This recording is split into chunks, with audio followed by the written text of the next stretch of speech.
I used to really resent when I'd see people be free. I resented it because I knew how unfree I was. There was this kid in high school a year behind me who was a great actor for the school plays and stuff in high school, and I resented the heck out of him because I knew I had somewhere in me the ability to be an actor on stage, but I was so afraid. I never went out for a school play. I was so hung up, so locked up. And whenever I saw somebody with a gift and he was free, I resented it. But I've come to honor it and appreciate when people are free. Like this is why the scene made me like I was a basket case on the airplane when I first saw this, and the divine orchestration behind it. I can't get into all the details, but I'll just get into briefly. The night before, I'm in Germany giving a presentation to a religious community on the Blessed Mother. And I had told a story of being in Mexico City, leading a pilgrimage. And I was going through all the theology and messaging, tilma, which I love. And I had pointed out that she's dancing on tilma. And if you don't know that, one of her knees is bent and she's in this posture of doing the Aztec victory war dance. Holding a little maraca. Yeah, she's holding a little beanbag in there, beanbag. Shaking it. And we had a Down syndrome boy on the pilgrimage with his mom. He was about 16 maybe. And he came up to me after my talk, and we were standing in front of this mock-up of the tilma that I had. And he asked if he could talk to me, and I was very interested that he wanted to talk to me because he was really shy and didn't talk to many people. And he said to me, he just came up beside me, he goes, "Christopher." I said, "Yes, Daniel." He said, "She dances with me. She dances with me." And I said, "Oh, that's really nice. That's really nice." And I had to pack up, and we had to get to our next thing. Yeah. And Jason was standing right by my side and saw this whole thing happen. And he knows me very well. He said, "Christopher, take your teacher's hat off. Go back to Daniel and ask him what he wanted to tell you again. You're the student. He's the teacher." Ooh, God bless Jason for that word. Wow. So I go back. I was like, "Oh, shit."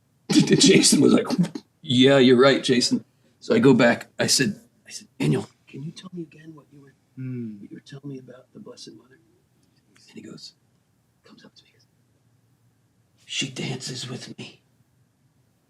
And she wants to dance with you." I was like, it's just like pierced me. And that night I'm in my hotel room, and I'm like, "Blessed Mother, I know you're trying to do something here. What are you trying to do? What are you trying to teach me? Help me to take my teacher's hat off and receive and learn." And oftentimes when I'm in a place of prayer like that, a memory will come. Memory immediately. I'm 17 years old. It's 1986. I'm at the homecoming dance at my high school. And I had just started falling in love with this girl named Janine. And we freaking tore it up on the dance floor. Yeah. And it was the whole dance floor forms in a circle. Wow. And I'm falling in love for the first time in my life. I'm dancing with dance. I'm dancing with this pretty girl, and everybody's cheering us on. And it was up to the life of Christopher. Up to that stage in my life, it was the freest experience I had ever had. And then Monday morning, guess what happens? I get the shit knocked out of me by all of my friends for the dance. And for the next 2 years of high school, I'd be mocked by people. They'd mock the way I was dancing. And the turtle just goes back in his shell. And so why did this memory come to me in that moment of prayer when Daniel says, she wants to dance with you? Gosh. Because this place in me that is so, it's exactly the scene of Chuck where he says when he's 12 years old, I'm afraid they're going to laugh at me. Oh my gosh. That's why you were a blubbering. I was an absolute idiot in a blubbering plane. mess on the airplane when Chuck let it rip.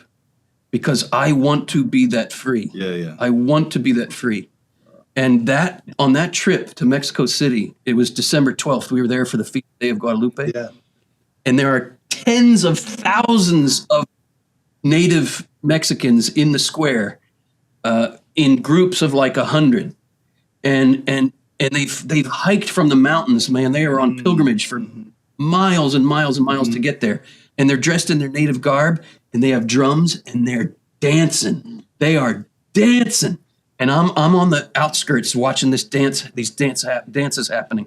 And I'm like, Oh my gosh. I can't, I want to, and I can't. I'm just so locked up. Yeah. So I'm relating to what you're saying about that place of fear and insecurity. And I read this morning, reading the scriptures, what must we become? Jesus says, little children. Little children. And what do children not have? It's that self-consciousness. Yeah. Yeah, put on music for a toddler and he dances. We're being called to go there. Yeah. And the beauty is that what are people coming to the events and to concerts to see other people who are free. To take the rattle. That's right. Yeah. And Daniel and just dance.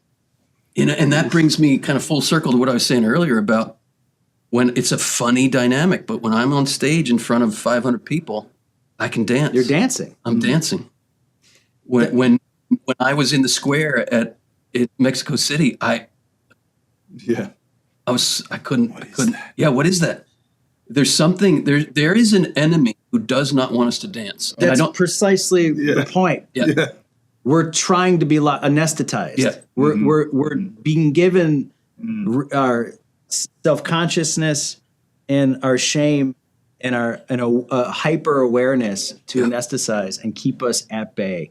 Hey, feel free to skip this ad if you want, but I just wanted to let you know that besides this podcast, we also independently have events that we do around the world. If you're interested in knowing how you can come out and see us and be part of what we're doing, the details are down below. Check it out, and we hope to see you out on the road soon.